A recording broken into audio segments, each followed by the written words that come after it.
இயேசுவே மெசியா என அப்பல்லோ மறைநூல்களின் மூலம் எடுத்து காட்டினார். நம் ஆண்டவராகிய இயேசு கிறிஸ்துவின் அன்பும் அருளும் அமைதியும் உயிர்ப்பின் மகிழ்ச்சியும் உங்கள் அனைவரோடும் என்றும் இருப்பதாக. அன்புள்ளம் கொண்ட சகோதர சகோதரிகளே, அப்பல்லோ என்கிற ஒரு மனிதர், அவர் யூதர். எபேசு வந்தடைந்து அந்த மக்களுக்கு போதனைகளை சொல்லுகிறார். ஆண்டவருடைய நற்செய்தி அறிவிக்கிறார். கடவுள் மேல அவருக்கு நல்ல நம்பிக்கை உண்டு. இயேசு கிறிஸ்துவை பற்றிய நல்ல அறிவை அவர் பெற்றிருந்தவராக இருக்கிறார். இறைவார்த்தை சொல்லுகிறது, அவர் சொல்வன்மை மிக்கவர், மறைநூல்களில் புலமை வாய்ந்தவர், ஆண்டவரின் நெறிகளை கற்றறிந்தவர், ஆர்வமிக்க உள்ளத்தோடு இயேசுவை பற்றிய நற்செய்தியை பிழையற அறிவித்தும் கற்பித்தும் வந்தவர். ஆனால் அவரிடத்தில் கூட ஒரு சிறு குறை இருந்தது. என்ன குறை? அது குறைன்னு சொல்ல முடியாது, அறியாமை என்று சொல்லலாம். அவர் நினைத்து கொண்டிருந்தார், அவர் வாழ்ந்த அந்த காலகட்டத்தில் யோவானுடைய திருமுழுக்கு மிகச் சிறந்ததாக இருந்தது. யோவானுடைய திருமுழுக்கை பற்றி தான் அவர் அறிந்து வைத்தவராக இருந்தார். ஆனால் அக்கில்லாவும் பிரிஸ்கில்லாவும் இந்த இடத்துல யோவானுடைய திருமுழுக்கு அல்ல, இயேசுவின் திருமுழுக்கே ஒரு மனிதனுக்கு நிலை வாழ்வை கொடுக்கும், ஒரு மனிதனுக்கு உயிர்ப்பை கொடுக்கும், மீட்பை தரும் என்கிற நற்செய்தி அறிவிக்கிறார். ஒரு ஆழமான அழகான ஒரு செய்தி அது. இயேசு கிறிஸ்துவினால் நாம் பெறுகின்ற திருமுழுக்கு தூய ஆவியினுடைய வல்லமையினால் பெற்றுக்கொள்ளப்படுகிற முத்திரை.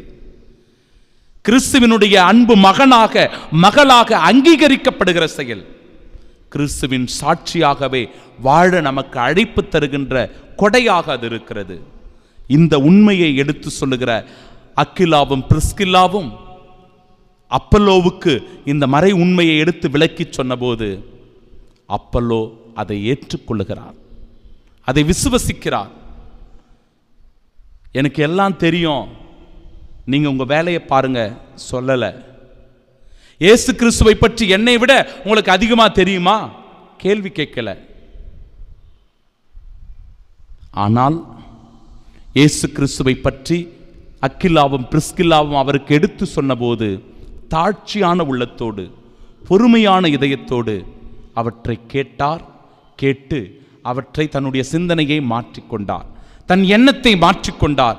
இறைவார்த்தை சொல்லுகிறது, இயேசுவே மெசியா என அப்பல்லோ மறைநூல்களின் மூலம் எடுத்து காட்டினார். எப்பொழுது அவருக்கு இந்த உண்மை வெளிப்படுகிறதோ அந்த உண்மையை உணர்ந்து கொண்ட அப்பல்லோ கிறிஸ்துவின் சாட்சியாக மாறி இயேசு கிறிஸ்துவனுடைய திருமுழுக்கை பற்றி அவர் போதிப்பதை பார்க்கிறோம். சில நேரங்களில் நமக்கு அறியாமைகள் உண்டு, சில விஷயங்கள் நமக்கு புரியாது, சில விஷயங்கள் நமக்கு தெரியாது. தெரியாத விஷயத்தை பொறுமையோட கேட்கணும், புரியாத விஷயத்தை கொஞ்ச நேரம் பொறுமை காத்து புரிந்து கொள்வதற்கு முயற்சி செய்யணும். இந்த புரியாமையில் அறியாமையில் தெளிவு இல்லாமல் இருக்கும்போது தான் குடும்பத்தில் பிரச்சனை வருதுங்க. பெரும்பாலான பிரச்சனை இப்படிதான். என்னன்னே தெரியாது, ஆனால் குரலை உயர்த்தி பேசி பிரச்சனையை உண்டு செய்வது. என்ன நடக்குதுன்னே அவனுக்கு விளங்காது, ஆனாலும் தன்னுடைய பிரசன்னத்தை காட்டணும், தன்னுடைய இருப்பை காட்ட வேண்டும் என்பதற்காக அந்த இடத்தில் அதிகாரத்தோடு செயல்படுவது, அதன் வழியாய் பிறரை அவமானப்படுத்துவதோ வார்த்தைகளை தவறாக விட்டு பிறருடைய மனதை புண்படுத்துவதோ காயப்படுத்துவதோ நம்முடைய குடும்பத்தில் நடக்கும். இப்படி பேசிட்டாரே ஃபாதர், இந்த மனுஷன் நல்லவர் நினைச்சுக்கிட்டு இருந்தேன், இந்த வார்த்தையை சொல்லி என்னை காயப்படுத்திட்டாரே, என்னை புரிஞ்சிக்கலையே. நிறைய பேர் வந்து சொல்லுவாங்க, என்னை புரிஞ்சிக்கலையே.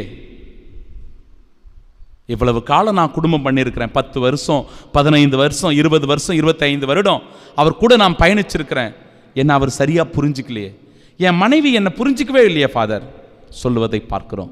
கொஞ்சம் பொறுமை இருக்கணும், தாழ்ச்சி உங்களுடைய மனதில் வேண்டும். தாழ்ச்சியான உள்ளத்தோடு பொறுமையான இதயத்தோடு நீங்கள் இருக்கிற போது என் அன்பிற்குரியவர்களே, உங்களுடைய வாழ்க்கை, உங்களுடைய நடவடிக்கை, உங்களுடைய செயல்பாடுகள் கொஞ்சம் கொஞ்சமாக மாற்றம் காணும். இதை நீங்கள் உங்களுடைய வாழ்க்கையில் பயிற்சியாக மேற்கொண்டு செய்து பார்க்கலாம். இன்றைய நாளினுடைய நற்செய்தி வாசகத்திலும் கூட உங்களுக்காக தந்தையிடம் நான் ஒன்றை கேட்கிறேன் அவர் சொல்றாரு. உங்களுக்காக தந்தையிடம் நான் ஒன்றை கேட்கிறேன். அது என்ன? நீங்கள் என் பெயரால் தந்தையிடம் கேட்பதையெல்லாம் அவர் உங்களுக்கு தருவார். மறுபடியும் ஒரு நற்செய்தி. நேற்று நான் ஒரு விஷயத்தை சொன்னேன், உங்கள் துயரம் மகிழ்ச்சியாக மாறும். இந்த நாளில் நீங்கள் என் பெயரால் தந்தையிடம் கேட்பதையெல்லாம் அவர் உங்களுக்கு தருவார் என்கிற நற்செய்தி. ஆம் பிரியமானவர்களே, தந்தையாம் கடவுளிடத்தில், நம் ஆண்டவர் இயேசு கிறிஸ்துவிடத்தில் நாம் என்ன கேட்க போறோம்? மன அமைதியா, மன நிம்மதியா, குடும்பத்தில் ஒற்றுமை சமாதானமா, கடன் பிரச்சனைகள் தீர வேண்டுமா, குழந்தை பாக்கியம் வேண்டுமா, நல்ல திருமணம் வரன் அமைய வேண்டுமா, வேலை வாய்ப்புகள் கிடைக்க வேண்டுமா, குடும்பத்தில் சகோதரத்துவத்தோடு ஒற்றுமை சமாதானத்தோடு வாழ வேண்டுமா? எதற்காக இந்த ஆண்டவரிடத்தில் இந்த நாளில் நீ வேண்டி செபிக்கிறாய்? நீங்கள் என் பெயரால் தந்தையிடம் கேட்பதையெல்லாம் அவர் உங்களுக்கு தருவார் என உறுதியாக உங்களுக்கு சொல்லுகிறேன். கடவுள் அழுத்தமாக அந்த வார்த்தைகளை சொல்லுகிறார். உறுதியாக உங்களுக்கு சொல்லுகிறேன், இதுவரை நீங்கள் என் பெயரால் எதையும் கேட்டதில்லை, கேளுங்கள் பெற்றுக்கொள்வீர்கள், அப்பொழுது உங்கள் மகிழ்ச்சியும் நிறைவடையும். ஆண்டவரிடம் நம்பிக்கையோடு கேட்போம், உறுதியான உள்ளத்தோடு விசுவாசத்தோடு அவரிடத்தில் சரணாகதியாகுவோம்.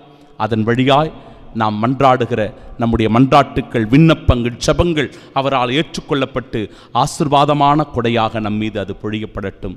நம்முடைய உள்ளத்தில் மகிழ்ச்சி என்றும் நிறைந்திருக்கட்டும். ஆமீன்.